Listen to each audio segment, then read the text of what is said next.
Our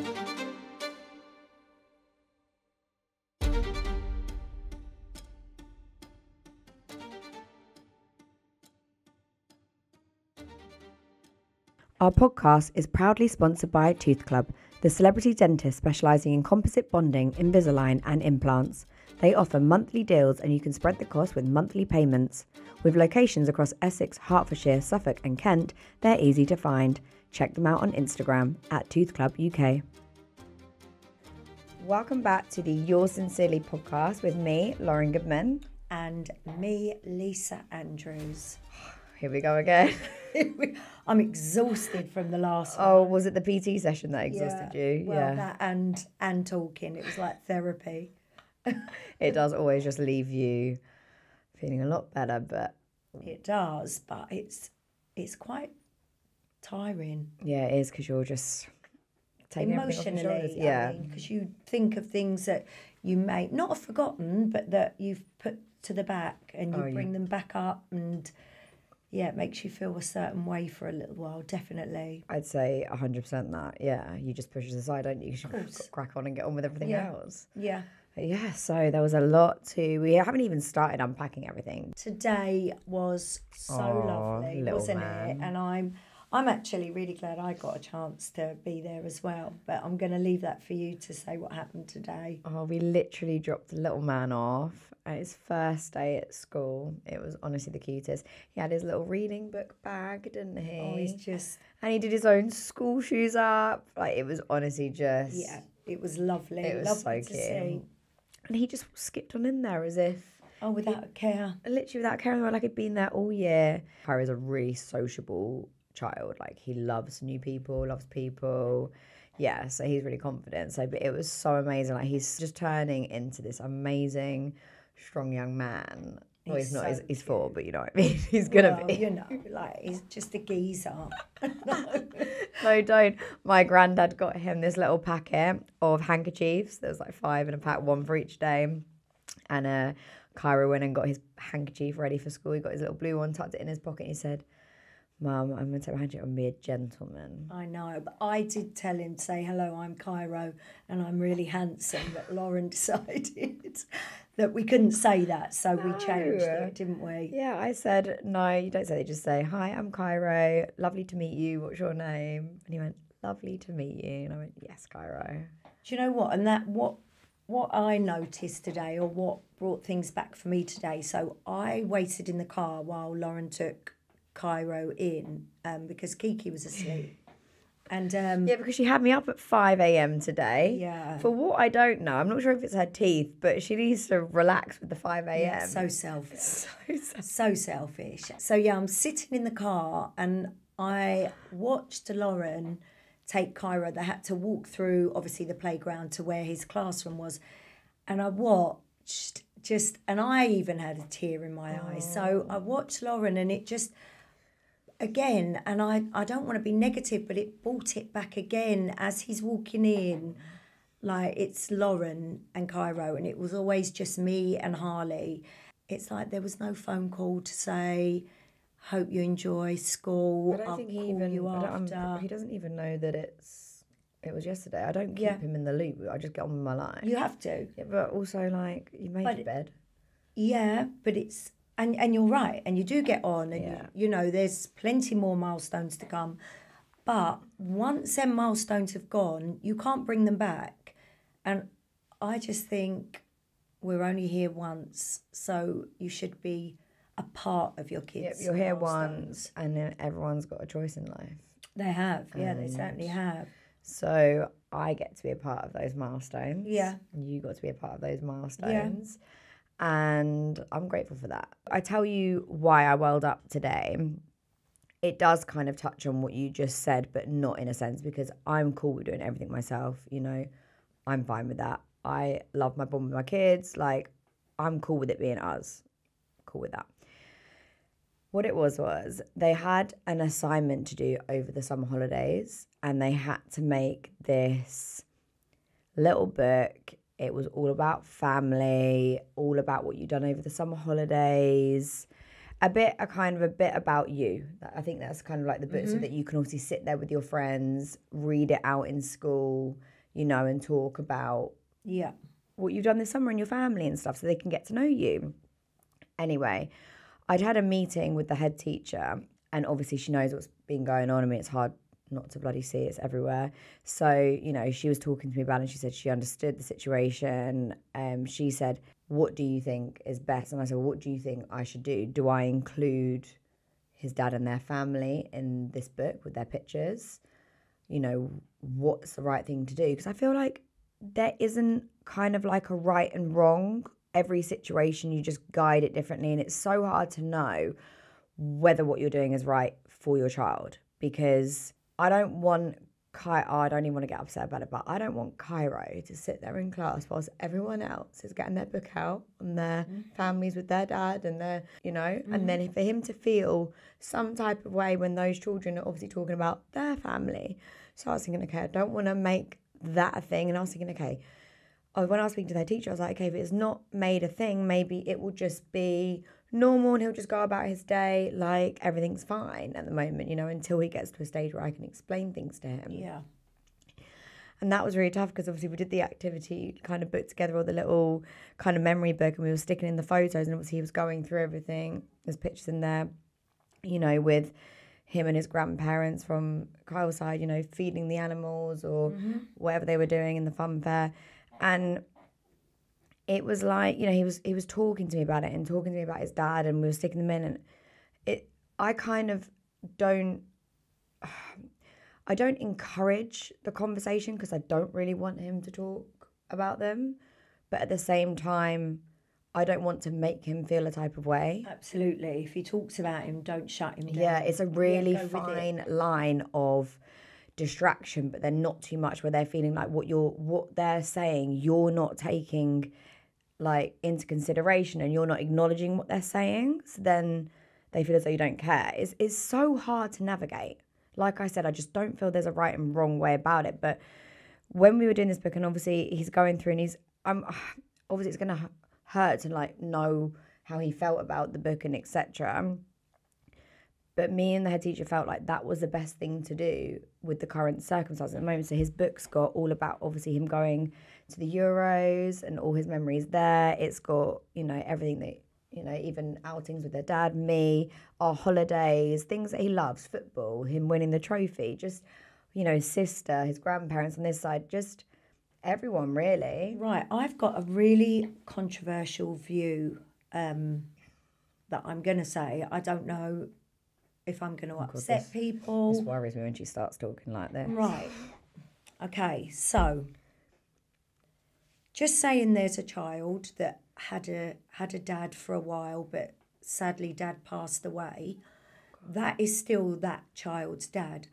Yeah. Would you, not you, in general, would you not put that dad in their book, for example? You absolutely would. That's a good point. So why I've been called, why are you letting people know who his dad is? Why are you, and it's like, if that child's dad had passed away, you'd be like, oh, isn't that lovely? Yeah. But because that dad has rejected that child now for whatever reason, you can't all of a sudden pretend to a child you don't have a dad. Like, it doesn't work. Yeah, like no, that. especially when they know who their dad is. Dead or alive, your dad is your dad. And that's never going to change. That is actually really true what you've just said about It's quite deep. It is deep. It is, because I've never really thought of it like that. And you'd let them know who your dad was. You'd let them know what their character was like, so that then they felt as though they knew who their dad was, even though their dad wasn't around anymore. Yeah. I just don't want to give Cairo any issues and abandonment issues or anything like that. And I feel as though if everything's all happy and full at home, which we try and make as much as possible, then hopefully he won't feel those things. That's my aim. I mean, it's a very... What Harley's gone through, I can't. I'm sorry, I wouldn't be able to deal with what you've dealt with. So, awful. But I know that we're going to get into that when Harley comes in, and at the moment, Harley is waiting for his son to be born. Yeah, so which brings me on. I had I called him this morning and we had a conversation. Yeah. And he's like, Mum, you will be here later, even if it's just to sit in the car park with me. 'Cause, you know, you're only allowed, obviously, the visitings. her mum and Harley will be there. But he's like, Mum, will you come and sit in the car with me? And I said, of course, I'll be wherever you need me to be. But what he said to me today really hit home. So Harley had a baby when he was 17. Oh, yes, a Luna. Luna, beautiful little girl. She's 8 now. He was just 18, actually, fell pregnant. And they're not together. Yeah, he said, I was a young man, off the rails. He wasn't ready as such, but he was there. We all were. We were there. I was in the car. Harley was waving to me out the window. But as a young man, he was at the birth. And I remember thinking, I'm so proud of you. You're more of a man than a certain someone at this age than, you know, a lot of men. Well, it's probably carved him to be what he's gone through. He thinks, I would never, ever want somebody else to go through that. Yeah, so, without a doubt. It doesn't matter what the situation is. You should be there.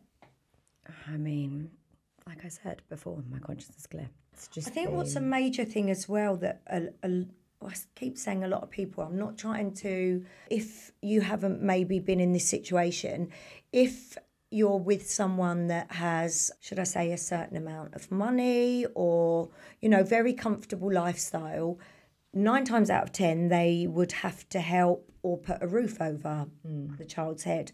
I had a similar situation to Lauren, and Nigel bought a property for Harley and I, and we moved back home. And obviously my solicitor suggested that I stayed in London so that he had to spend more money and all these things, but I wanted to be local, Chichester, to where my mum was and my family. So we done that, and I think people think, oh, they've been bought a house, they're all right forever. You don't get that house. No, I know. You know, that house might as well be rented because and same for you, Lauren, that house is the kids until they're a certain age. It's true. I think people automatically think, like, the way the newspapers write it drives me insane. It's Kyle's bought Lauren a £2.4 million seaside mansion. It's like, Kyle's bought Lauren nothing. Nigel bought me nothing. I mean, at least you got a car.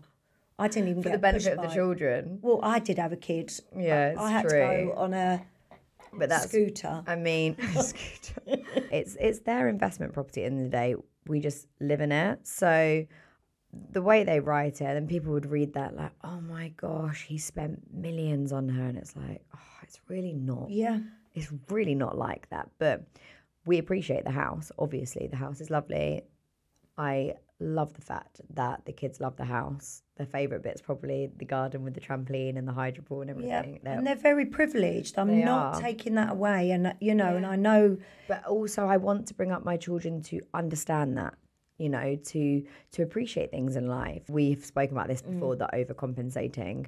Obviously, you felt as though because Nigel wasn't around, maybe that you had to do more or always give more. And I've got another friend that felt that way as well. Yeah. I don't feel sorry for my kids. That's not the right word for it. My children are loved, they're cared for, they live a good life, they're happy, they're healthy, they want for nothing. Do you know what I mean? So I can't sit here and say that I feel as though I need to overcompensate for that, because I don't. Like, there are, you know, children out there that are worse off. There are children out there that have more difficult times than them. Oh, so absolutely. I just don't have that mind frame of, you know, I've got to overcompensate, because then I feel like I'm going to make them feel a type of way. And that's not digging out anyone that overcompensates, because I know that that can just be a natural thing to do. I think when you're feeling a type of way. Yeah, but I think the difference is because I've got the stuff for the kids. Is that what you're going to say? Yeah, and this isn't, you know, financially, Nigel got off very, very lightly. I mean, very lightly. Yeah, I mean, horrendously lightly. When we talk about that, and when they're having to pay a certain amount, etc., if obviously a dad or a man can go to bed at night, and this isn't just sports stars, this is people that are on CMS money, where they think that they can obviously hide their money and get cash in hand, or they're putting things through a business, whatever way they think they're managing to, you know, skirt around the CMS system. It's not cool. Like, you're dodging your child. You're not dodging the mother. You're dodging your own flesh and blood. Like, that's what I don't think they get. They genuinely see child maintenance as a battle with the mum. It's not our battle. We're battling for our kids. Our kids don't have that voice. But I'm pretty sure it is the gingerbread charity. They're doing something around CMS at the moment because it just isn't fit for purpose. I obviously was awarded my maintenance. Yeah. Harley was, we didn't have a penny. We had nothing till he was almost 3. And we got a very, I say average house, a little house, a little terraced house. But a happy house. Very happy. A little bit of maintenance. Yeah. And that was okay too, because he was my child. By then, Harley's mine. That's how I look at it. Yeah, but was Nigel still fighting then? He had come to the end. Yeah, but this is the thing. When they say they're coming to the end of their career, don't try and tell me you don't have savings. Oh. Like, don't even... But this is my point, right? As long as it sits comfortably with them and as long as they can justify it to their child in the future, fine. You know? Absolutely. I'm not going to avoid the truth. But I don't think half of them care, you know, enough to even want to make an excuse. It's just... Yeah, because money probably means more, right? Yeah. To a man. Money, control, power, and thing. I never went back. I was advised. I never went back to up my maintenance. Once you're awarded a certain amount and you can go back as a child gets older because their needs change. I never went back once. Never. Personally, I was so... I didn't even want to mention his name anymore. I wasn't You were destroyed. strong enough to You were let him destroyed. back into my life in any way, be that asking for more maintenance, asking if I can sell the house and move. It meant contact. And I'm not saying that, but But did you not always have contact? No. You see, my situation is there's never not contact. We didn't have...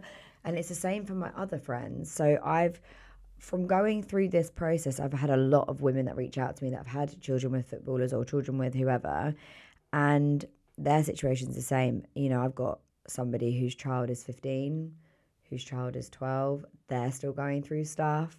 It's crazy. Another person whose child is 10. They're still going through stuff. I mean... For me, when Harley was 9 months, that was the first time his dad met him. And... But wasn't it reported that he met him at 4 or 5? Yeah. Yeah, you see, it's crazy. Don't get me started about that. Well, that's the thing, it is reported. That was, that he met him at 4 or 5. No, he was 9 months old. When he saw him, he picked him up and said, "Hello, son," and kissed him. I gave him some photos of when he was born because I think I've already said in the last episode that he was never there, didn't know what he weighed, didn't know anything about him.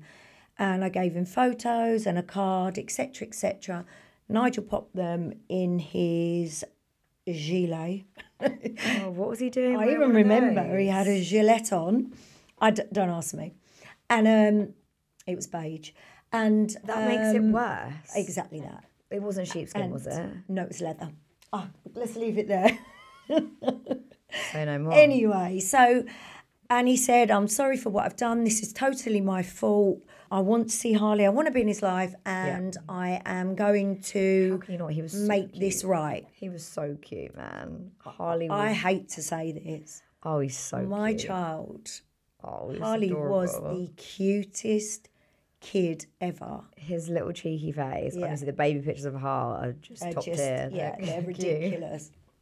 So Nigel goes home, says he's going to... Obviously now he's with Caroline, living with her. But he wasn't... So he wasn't married to her when you gave birth to Harley? No. Right, okay. No, because that was also, I think, reported. They married afterwards. Okay. Anyway, he's at this particular time, this is quite an in-depth story, so I'm going to break it right down. But he went home, left it with me. I'll call you in a couple of days and we will get this sorted so that everyone's happy. Cool, fine. He called me after a couple of days and said, "I'm really excited. I really want to get things sorted. I spoke to my solicitor, blah, blah, blah." That evening, I get another call. "I'm not going to be able to see Harley." I'm like, sorry, what do you mean? And he said, you gave me the card and the photos, and I took my jacket off, took my gilet off in the bedroom and left it over a chair. Caroline went through my pockets and found the photos of Harley. Is this what he said to you? This is what he told me. Allegedly, this is what happened. Right. And he said, when I got home, she had gone with the twins in the car, and his partner had left a note saying, if you continue or if you see Harley, you won't see the twins. It's time to make a choice, me and them or Harley. And he was given an ultimatum, and he was too weak to stand up to that. But I have to question any woman that tells a man not to look after his child. And I also, and I'm going to say this, I mean, I don't know if I'm going to get absolutely ripped to pieces, but a certain person caused my son a lot of mental health. And any woman that does that, honestly, you need to really think hard about this, because you potentially wreck kids' lives, and it's not good. Yeah, I think it's not good. The ultimatums are a no. It's like we always have that debate, don't we, that no women should give the ultimatums. They should encourage fathers to have relationships with the children, blah, blah, blah. Maybe they're insecure in themselves, who knows? But then the father should be saying... Absolutely. Bottom line, your kids, your children, your problem, as in, you know, if you've got to come to a resolution where everyone's happy. Well, I also don't understand it. See all your children, and what's meant to be will be. But at least your children are okay. Yeah. You know? Sorry, yeah, absolutely. That, for me, you know, no one would even come close other than my kids. Like, no one, nobody. Well, no one's telling me anything about my children. Nothing to do with my children. And I find it very, very unattractive if you can be told what to do with your own kids. Well, that's not an alpha male. No, it's disgusting. It's not an alpha at all. So yeah, my situation was that, Lauren, and we've spoke about this, and it's just, you know, I don't understand, as a woman that has given birth, cannot think that every child deserves a chance in life. You know, we get told all the time, don't we? Kids need mum and dad. Whether that's right or wrong, that's what everyone says. Yeah. Isn't it the single mums that the kids don't do so well at school? Isn't it the single mums? That's what they say. Certainly when my kids were young. And it's like, okay, so... God, why? Don't make me prove them wrong. Don't let a woman be on a mission, because I've got Kyra and Kiki already speaking Spanish, so don't let me prove them wrong. No, and you will prove them wrong, and I'm not saying I agree with that, but it's almost... stigma. Yeah. It's the stigma. Yeah, of single mums and all them things, and I just... But that stigma's got to go. I mean, we're in 2024. I mean... I think it has, because you can have kids in any scenario now, can't you? And there are a lot of single mums. And do you know what? A lot of women who I've connected with on Instagram, they'll say, you know, thank you so much, because I actually feel strong enough to leave my partner. And there's me thinking, wait, what? And they're like, I've been in an abusive relationship and you've finally given me the courage to leave. And I'm thinking, wow. Yeah. I don't know how. Yeah, but it's... Little things, hit home for different people, don't they? You know, like you might hit a nerve with someone in a good way where they think, hold on a minute, I can do that. Or I think if by talking, by speaking our truths and by going through what we go through, and just even little projects that come up, we can help others along the way with like their decision making or how they're doing things. Or we open up, like, I don't know, a way to debate about these things, to be able to navigate things easier. I don't know. Yeah. It would help, I guess. But yeah, so I went on to have another relationship. And you married him, and you had another child. Had another child. I do feel as though, I get asked this all the time, you know, is the shop shut? And it felt like the shop was shut after Cairo, and then somehow the shop opened. Yeah. Is the shop shut? Just put my teeth in. Is the shop shut? Is it shut? I'd like to think so. But everyone always says to me, what happens if you meet somebody else and they don't have kids? And he's like the love of your life and they really want kids. Like, would you have another child? Would I have another child? Are you asking me? Well, it looks like you're going to ask. Absolutely would. I know she would. What? You're such a mum. Really? Yeah, like you're just like Mother Earth. You just go with it, and it's no deal to you. Like you fell very easily into motherhood. I don't feel like I did. Do you think? Yeah, I really With do. Cairo, I felt as though I was like researching everything, second guessing. Obviously, with Kiki, it's a lot easier because I already knew. And she's so easy. She's so easy. She's such a good baby. I remember one of the first times that he met Keeks. This is Kyle, sorry, their dad. And he was like, gosh, she doesn't make a peep. Oh, she's ridiculous. She doesn't cry. She literally, I said, I know, she is literally happy 24/7. Yeah. She was just. We call her happy to be here. Yeah, she is just happy. She's just like so grateful for anything, isn't she? She beams. She's lovely. Even when she cries, she's just smiling. Like she's just so happy.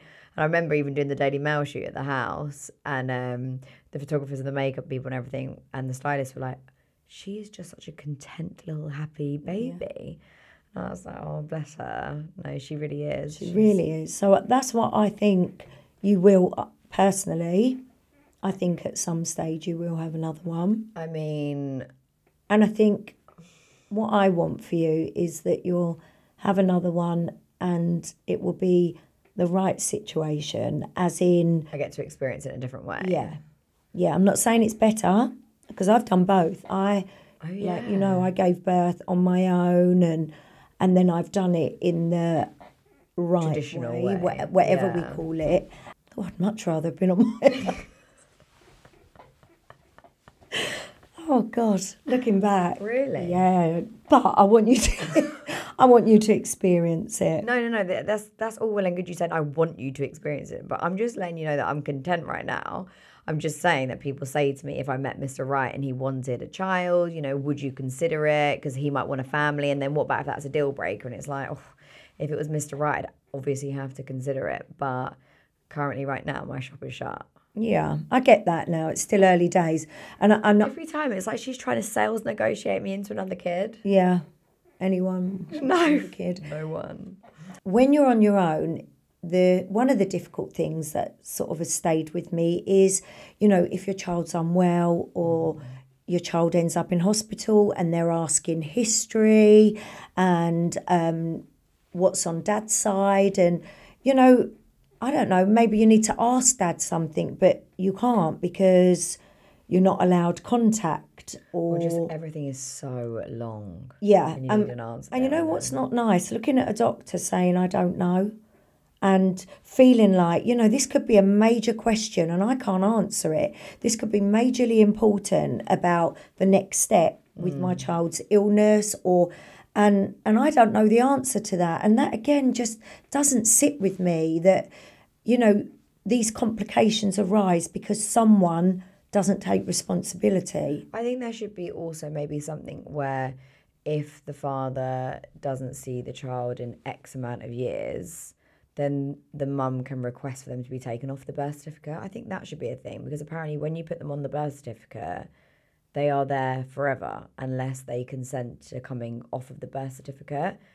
And I don't agree with that. I think that is the problem. It's like this whole misogyny in the kind of society we live in. Yeah. That, a father can be put on the birth certificate and then he can't be taken off without his consent, even though he's just, say, abandoned or neglected your child. You know what I mean? Yeah. So it's really, really hard. I think that for me is like, if you don't want to, exercise your parental rights, cool, sign them over, or we should be able to get them off the birth certificate. That's what I think. Yeah, I agree. I came across something, I can't even remember, but it was to do with. So I think it some might have people been actually going struggle. abroad. Yes, that's what I was about to say. Some people struggle and they have to get a letter. And and it's like, hold on a minute. I know. They don't know what my son or my child's favourite colour is. They don't send a birthday card. They don't send a Christmas card. But yet I need to ask them for permission to take my children on holiday. It's terrible, isn't it? That they have no part in their life. Make sense. You've got to ask them. You know that child that I've looked after for you for the last 12 years? Just wondered, could we pop on a plane? If it's not okay with you, just say, wild. Like, fuck off. Actually wild. Right off. It's mad, isn't it? Luckily, I haven't had that problem. I got around that problem. Yeah. But fuck that problem. Yeah. Because my child likes a holiday. Yeah. My children now, but Cara is a sucker for a holiday. Yeah. Wow. Yeah.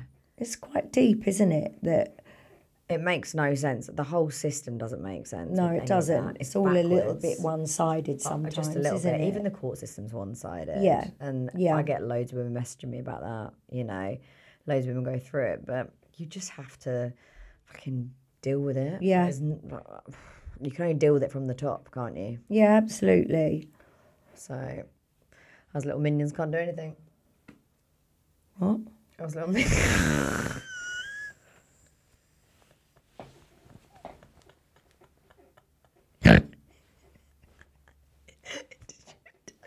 Still got no clue what you said. What did you say?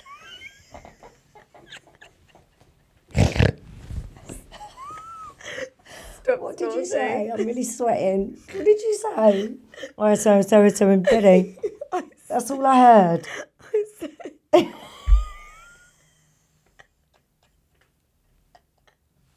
What did you say? I said, you have to deal with it from the top. We can't do anything with like little minions. And you went... This is what I heard. I am a minion. I thought, right, what? You really mumble sometimes. I'm not going to lie. You really do. Oh my God, that is hilarious. I know I mumble. You do mumble. Thank you for listening to the Yours Sincerely podcast with me, Lauryn Goodman. And me, Lisa Andrews. And I really enjoyed today. Me too. And you won't want to miss next week's episode. So tune in. Take care. See you then. Bye.